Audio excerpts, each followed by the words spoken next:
Hello friends welcome to my channel Panchphoron. आज के आमी आपनादेर जोन्नो बानाबो जीरा राइस। तो चलुन शुरू करी। राइस बानानोर जोन्नो आमी एखाने 2 কাপ बासमती राइस निये निয়েছি।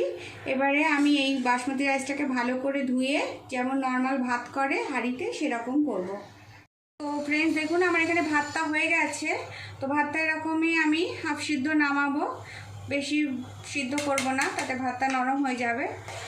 তো এবার আমি ফ্যানটা ঝাড়িয়ে নেব।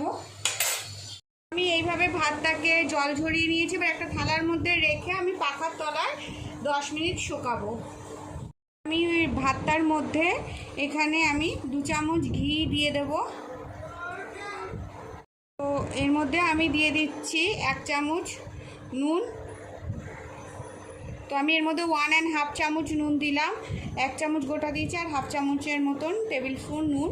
আর আমি এর মধ্যে নিয়ে নিয়েছি 2 চামচ চিনি। তো আমি এর মধ্যে 2 চামচ চিনি অ্যাড করলাম। এই পুরো ঘি চিনি আর নুনটাকে এই ভাতের মধ্যে ভালো করে মাখিয়ে নেব। তো এইখানে ভাতটা এরকমভাবে আমি মিক্স করে রেখে দেব 2 মিনিটের জন্য। তো আমার এখানে কড়াই গরম হয়ে গেছে। আমি এর মধ্যে 2 চামচ ঘি নিয়ে নিচ্ছি।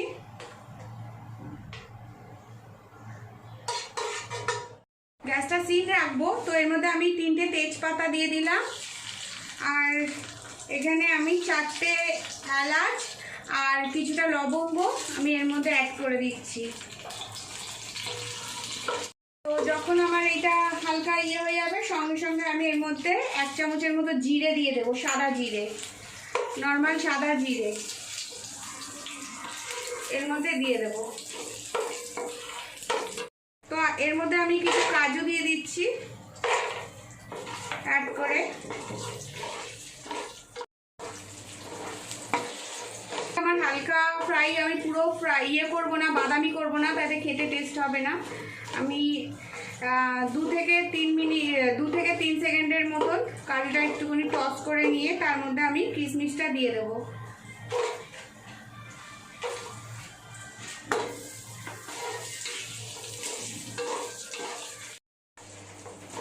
কিশমিশ দেওয়ার পর হালকা নাড়াচাড়া করে আমি সঙ্গে সঙ্গে রাইসগুলো দিয়ে দেবো, নাইলে আমার কিশমিশটা জ্বলে যাবে। চালগুলো আমি এর মধ্যে দিয়ে দিয়েছি। এরপরে আমি এটা হালকা নেড়ে নেব, মশলাগুলো যাতে ওপর দিকে উঠে আসে। এরকম করে কড়াইটা ধরে আস্তে আস্তে এইভাবে নেড়ে নেব, তাতে আমার পুরো মশলাটা উপরে চলে আসবে। এবার আমি এটা 5 মিনিটের জন্য ঢাকা দিয়ে রেখে দিলাম। তো 5 মিনিট হয়ে গেছে। দেখুন আমার জিরা রাইস কমপ্লিট হয়ে গেছে আর এটা কি সুন্দর একটা ফ্লেভার দিয়েছে।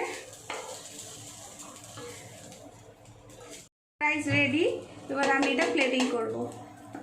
সেখানে আমার জিরা রাইস রেডি হয়ে গেছে। তো এটা খেতে ভীষণই টেস্টি হয়, ভীষণ হালকা হয়। তো আপনারাও এইভাবে খাবেন। আর চিলি পনির, চিলি চিকেন বা চিকেন চাপ যে কোনো ডিশের সাথে আপনারা এটা খেতে পারেন, এনজয় করতে পারেন। তো এইভাবে আপনারা বানাবেন। আর আমার ভিডিওটা ভালো লাগলে লাইক করবেন, শেয়ার করবেন, আমার চ্যানেলটাকে সাবস্ক্রাইব করবেন। আর আমার ভিডিওটা দেখার জন্য থ্যাংক ইউ।